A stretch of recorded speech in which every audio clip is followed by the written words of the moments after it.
1849, North Carolina.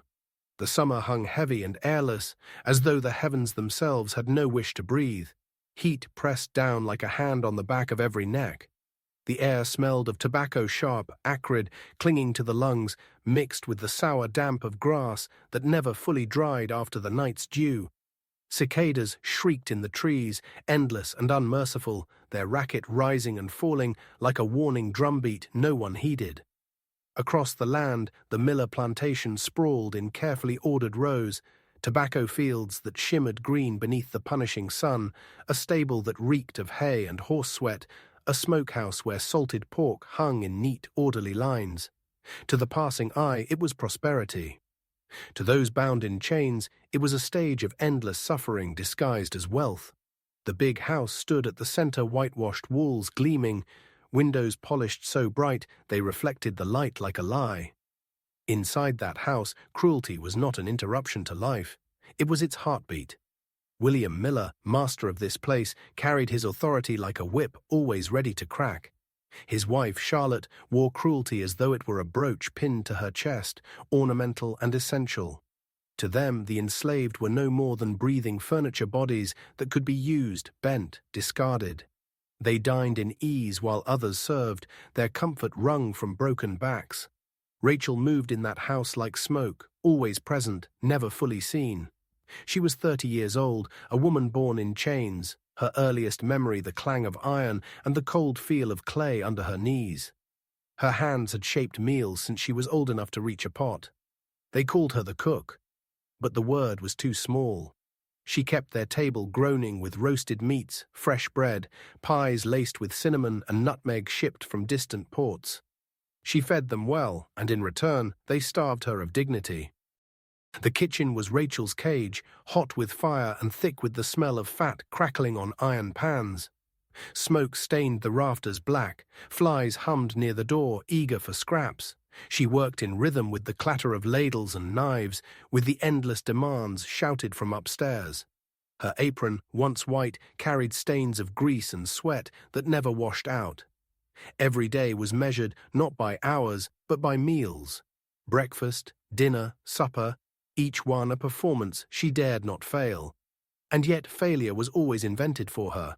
Once at a Sunday gathering, she served a soup they deemed too cool. William Miller, smiling before his guests, lifted the pot and tipped it over her head.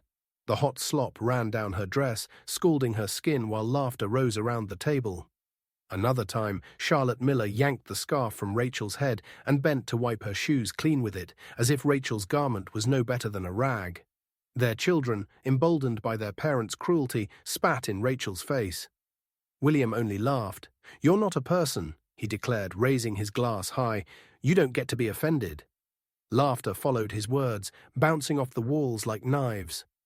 Rachel stood still, the spit drying on her cheek, the scarf gone, her body sticky with soup. She said nothing. She learned long ago that silence was its own survival. The Miller household thrived on such scenes. Cruelty was entertainment, a show they staged to remind themselves of power. Guests expected it, and William delivered.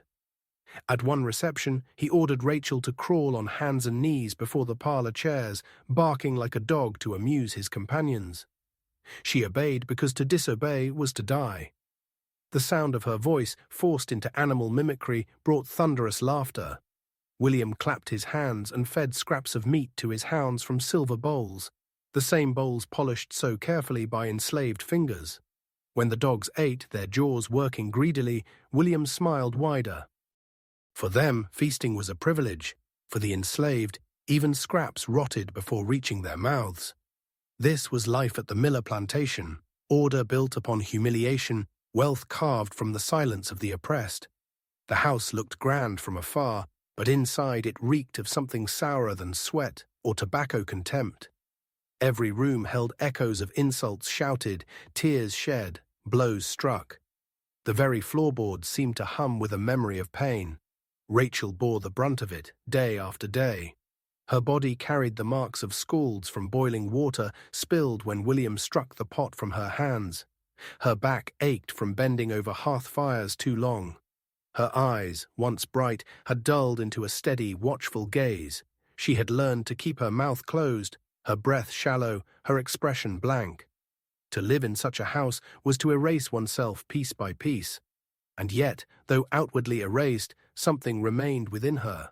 A quiet ember, buried deep, refusing to die. She moved through the house with that ember hidden. When William struck her down with words, she held her silence. When Charlotte mocked her headscarf, she lowered her eyes. When the children spat, she did not raise her hand. She took every insult into herself like a locked chest no one could see inside. Each task she performed, kneading dough, stirring broth, slicing meat, was another layer of endurance. Each humiliation added weight to the ember, feeding it. Outside, the plantation seemed eternal, as though tobacco fields had always been there, as though wealth was their birthright. Inside, Rachel felt time differently. Each season brought memories that clawed at her. Summer heat made her think of the day she had first bled from overwork.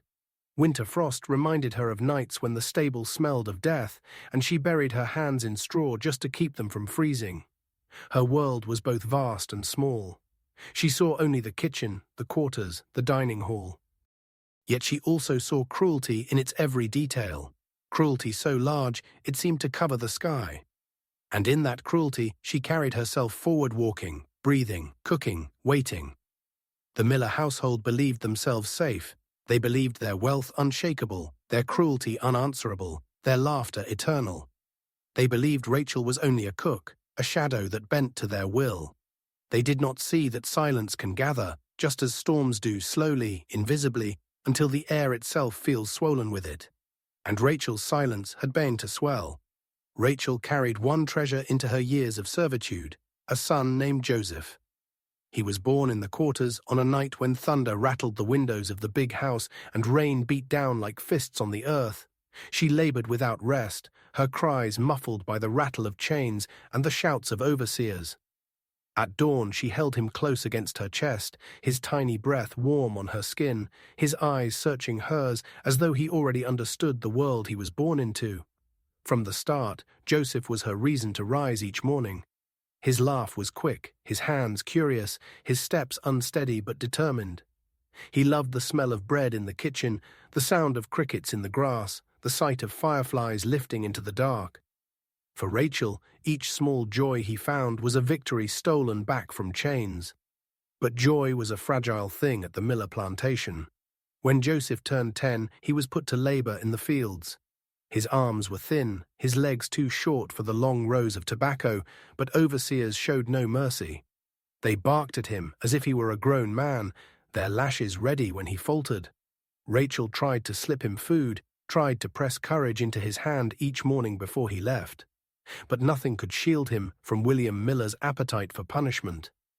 One afternoon, Joseph hesitated in the field. His hoe hung a moment too long in the air, his back straightening as he caught his breath. That pause, barely a heartbeat, was enough. William Miller saw him, and with a smile that carried no warmth, ordered the boy whipped. Rachel was forced to watch. The crack of leather cut the air, each strike tearing sound from her throat, though she dared not cry aloud. Blood streaked Joseph's back, his small body convulsing under the lash. When at last they stopped, he crumpled into the dirt, trembling. He did not rise again that day. Afterward, Joseph grew feverish. His wounds festered, his strength ebbed. Rachel begged for medicine, begged to sit by his side through the night, begged to wash his sores. William refused. A lesson learned best with scars, he said, pouring himself another drink. The boy was left to the mercy of rot. Within a week, Joseph was gone. Rachel dug his grave herself behind the stable, hands clawing through soil as though tearing at the earth might somehow bring him back. No coffin, no prayer, not even a farewell was allowed. She buried him quietly, the sound of shovelfuls of dirt striking against silence, the only ceremony he received. When she covered his body for the last time, something inside her went dark. Not the ordinary darkness of grief, but a hollow where her own life used to be. Joseph had been her anchor in the storm, and now he was gone. The Miller household had taken her son, and with him the last soft part of her soul. William Miller thrived on such ruin. By local standards, he was considered cruel, even among men already steeped in cruelty. He enjoyed not only dominance, but spectacle humiliation as performance. To him, power was not complete until others bent low before it, until fear filled the air like incense. At a reception one summer evening, he turned Rachel herself into part of his theatre. He ordered her to kneel in front of his guests, a dozen planters and their wives dressed in silk and linen. When she obeyed, lowering herself to the carpet, he commanded her to bark like a dog. She hesitated, and the hesitation made the punishment worse. He struck her across the face, and when she finally forced the sound from her throat, laughter filled the hall. The guests clapped, amused at the sight of a woman stripped of dignity. The Miller children, emboldened by their father, mocked her without restraint. They threw stones at her skirt and jeered, calling her less than human. Rachel endured it in silence, but each insult struck deeper than the lash. The cruelty did not end with words or games. William prized his hunting dogs above the lives of those in bondage. They were fed from silver bowls, their meat seasoned, their coats brushed with oils. Meanwhile, the enslaved were given rotten scraps molded bread, meat crawling with flies, cornmeal too coarse to swallow. Rachel saw the contrast daily. She prepared fine roasts for the dogs while rationing foul-smelling scraps to her people. It was a wound that never closed. One autumn, William staged another performance. He called Rachel into the parlor, where guests sat drinking wine before the hearth. The fire burned hot, embers glowing like the eyes of demons. He ordered her to dance barefoot across the coals. When she hesitated, his voice cut through the laughter. "Do it, or I'll have you whipped till you cannot stand." Rachel stepped onto the hearth. The heat seared her skin, her flesh blistering with each step. She forced her body to move, each motion a scream swallowed deep in her chest.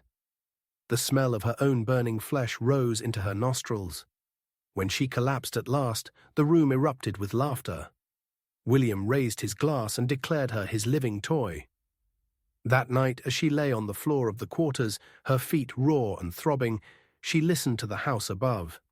The sound of William's drunken snoring carried through the walls, accompanied by the low growl of dogs in their kennel. She stared at the ceiling, her body broken but her mind sharpening. She realized then that grief alone would not call her, nor would silence. Something else was needed, something equal to the weight of all she had lost. Joseph's grave haunted her. Every day she walked past it, the mound of earth a reminder that her child had died, nameless, unmourned, forgotten by those who had caused his suffering. But Rachel remembered. Each breath she took was an act of memory, each tear unshed a vow. The plantation thrived.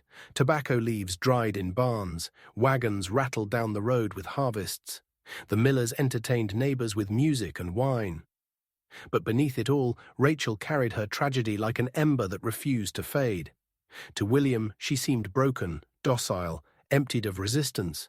To Rachel, she had become something else, a vessel, hollow enough to hold the storm she would one day unleash. The master's cruelty was constant, but after Joseph's death, it no longer wounded her in the same way. His words were noise, his laughter hollow, his punishments fuel.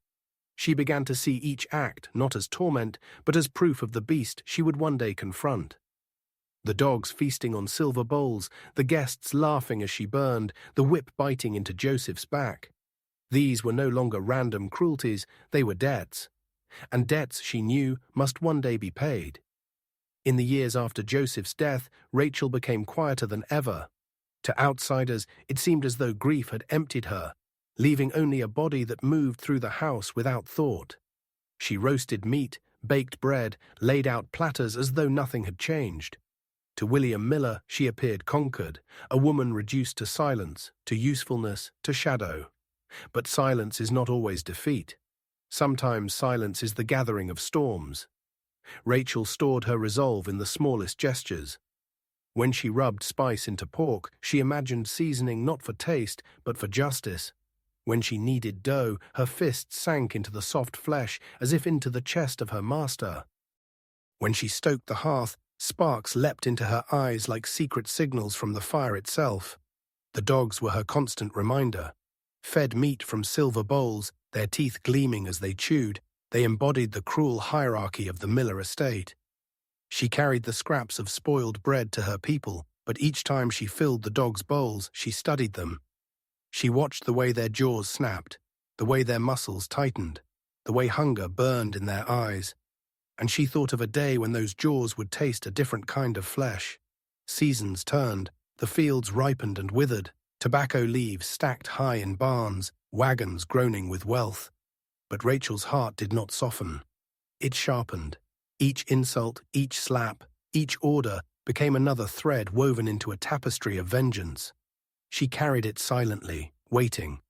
William did not stop his games. He found new ways to display his power, new humiliations to test the limits of endurance. One evening, as autumn shadows crept across the floor, he called Rachel into the parlor. The guests had gone, the wine remained. He was drunk, his face flushed, his eyes gleaming with the cruel delight of invention. He ordered her to dance, not to music, but to pain. He stoked the hearth until the coals glowed white-hot, then demanded she walk barefoot across them. His voice filled the room. "Dance, Rachel. Dance for your master." The heat seared her skin, each step branding her flesh. She moved because refusal meant death. She moved until her body betrayed her, collapsing onto the floorboards, the smell of charred skin filling the air. William laughed, raising his glass. "My living toy," he declared, to no one but himself. That night, Rachel lay in her pallet, her feet blistered and swollen, her body trembling. Above her, the sound of William's snores drifted from the big house, accompanied by the low growls of the dogs in their kennel. She did not sleep. She stared into the dark, her mind replaying the crack of the whip across Joseph's back, the laughter of guests as she barked like a dog, the sting of embers against her skin. And she knew, with the clarity of revelation, that dawn could no longer be trusted to arrive gently. She decided then that William Miller would not live to see many more mornings. The days that followed became preparation. She cooked as always, her face calm, her voice silent. She polished knives until their edges gleamed, her reflection fractured in the steel. She served wine with steady hands, though inside every gesture carried weight. She listened to his breath when he slept, to the rhythm of his snores, to the drunken mutters he spilled into the night. She marked the moments when he was most vulnerable. In the quarters, she spoke little, but others saw the change in her. Her back seemed straighter, her eyes steadier. She no longer flinched when insulted, no longer looked away when the master's children spat at her. There was a new stillness in her, a silence not of defeat, but of purpose. Some whispered that grief had broken her mind. Others looked at her with quiet hope, sensing something they dared not name. Rachel began to dream, not the soft dreams of comfort, but the sharp dreams of vengeance. She saw the dogs, their jaws red with blood. She saw William's face pale with shock. She saw the fire of justice rising in the kitchen hearth, no longer a cage, but a weapon. Each day she prepared meals with the precision of ritual. Bread rose in the oven like a promise, wine poured like prophecy. The house hummed with its usual rhythms command, insult, punishment. But beneath it all, Rachel carried her secret. One evening, William came to the kitchen, his boots heavy on the floorboards. He was drunk again, his eyes bright with mischief. He mocked her silence, struck her across the cheek, and ordered her to sing. When she refused, he dragged her before the fire, demanding she kneel on the hot bricks until her skin smoked. She endured, lips pressed tight, tears streaming but unvoiced.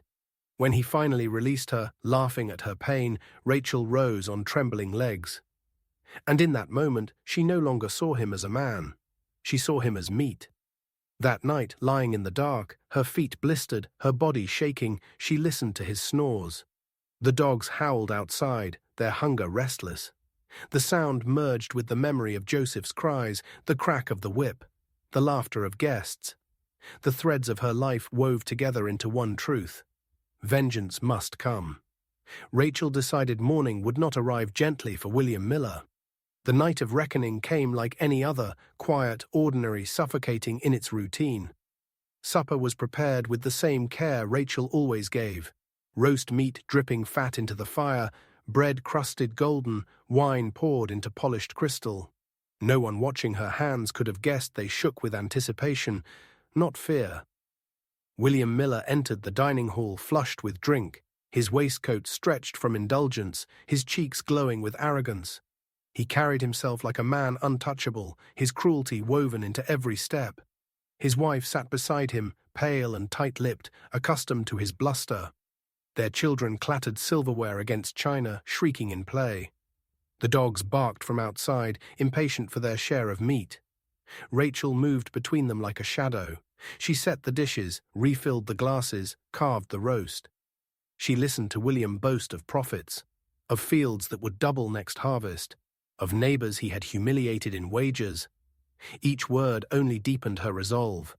The house hummed with false security, laughter and clinking glasses masking the truth simmering in the kitchen. When the meal ended, William leaned back in his chair, satisfied. His belly swelled under his vest, his fingers slick with grease. He raised his glass for one last toast, his words slurring. Rachel stepped behind him, her face calm, her hand steady. The knife slid from her apron like a memory uncovered. Its blade caught the candlelight, a thin line of fire. She did not hesitate. With a swift, deliberate thrust, she drove it deep into his chest. The sound was sharp and final, a gasp, a rush of air, a chair scraping against the floor. William's eyes widened, confusion flashing before comprehension, then nothing. His mouth opened, but no words came. He had silenced so many voices. Now his own betrayed him. Rachel leaned close, her breath steady against his ear. She did not speak. Words were too small for this moment. She twisted the knife once, then pulled it free.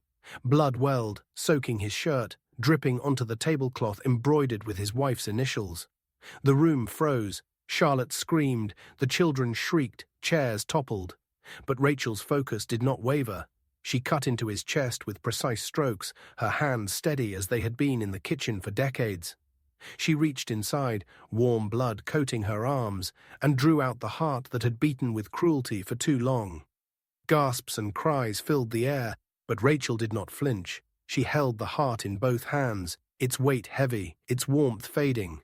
She turned and walked from the dining room, her steps unhurried, her back straight for the first time.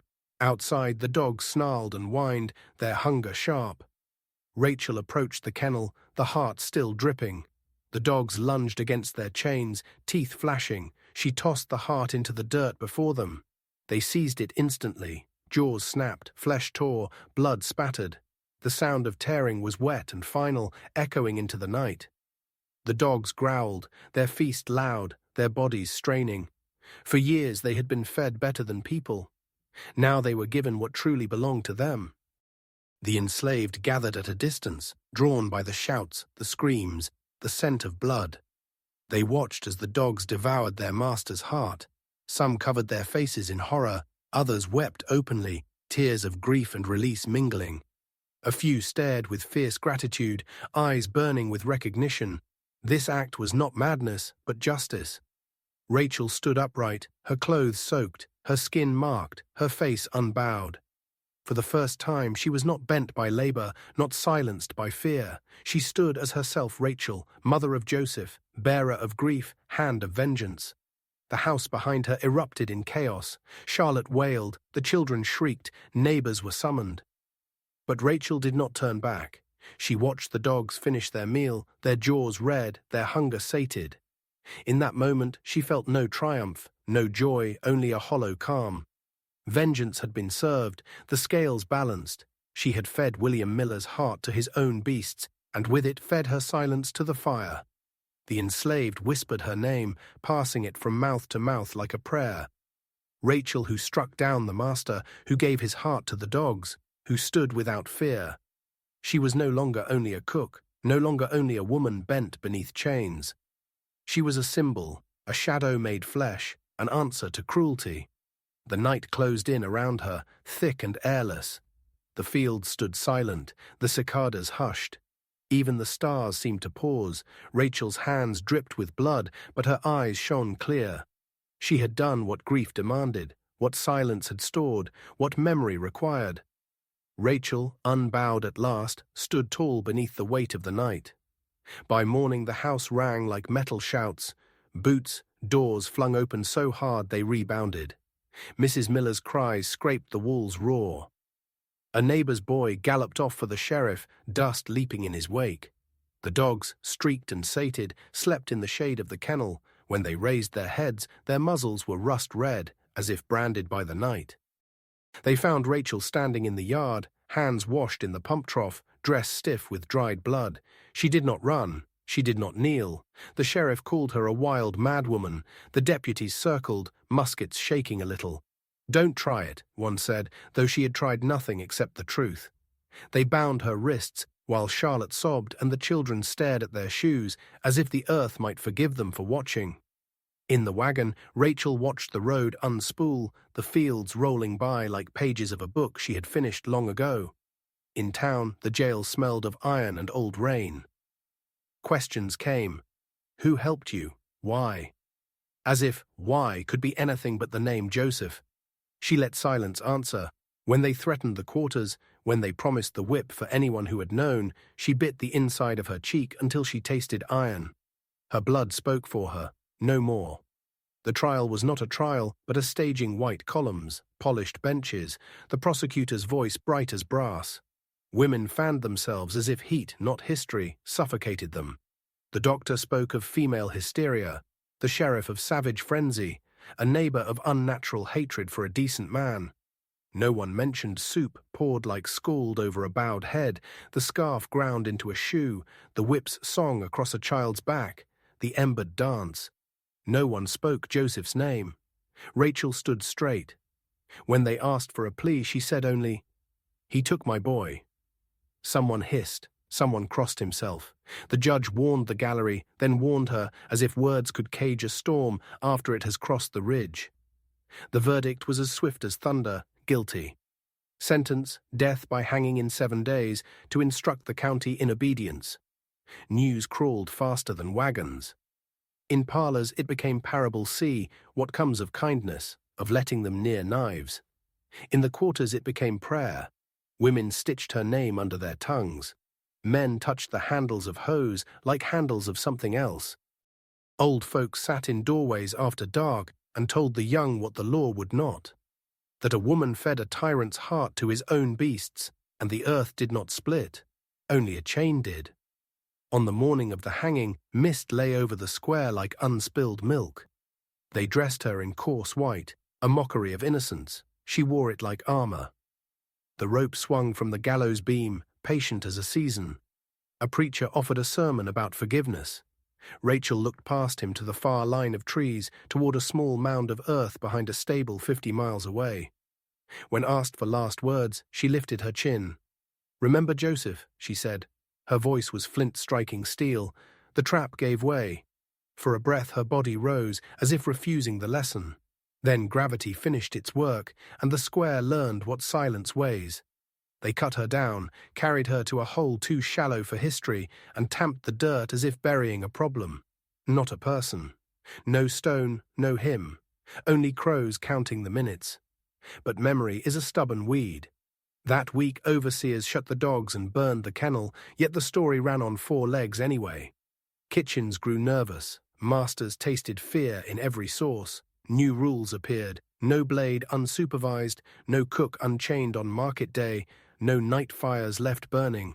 They legislated against ghosts and called it safety. In the quarters, the tale multiplied. Children traced Rachel's name in ash. Mothers whispered it into braids. Rachel for courage, Rachel for spine. Men on road gangs lifted their heads when a cur barked, hearing in its throat the last verdict she had written. Along the river, the ferryman said the water carried 2 reflections that summer, the moon and a woman standing unbowed in a yard, holding nothing, holding everything.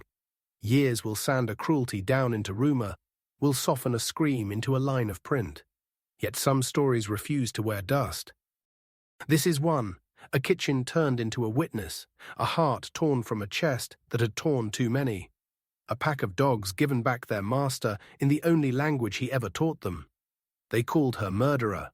The quarters called her measure. And when tobacco bloomed white against the dusk, when cicadas sang their iron song and the air pressed its weight upon the living, people said you could feel Rachel pass by, light as smoke, heavy as judgment, reminding the world that even the broken can break the chain. Remember Joseph,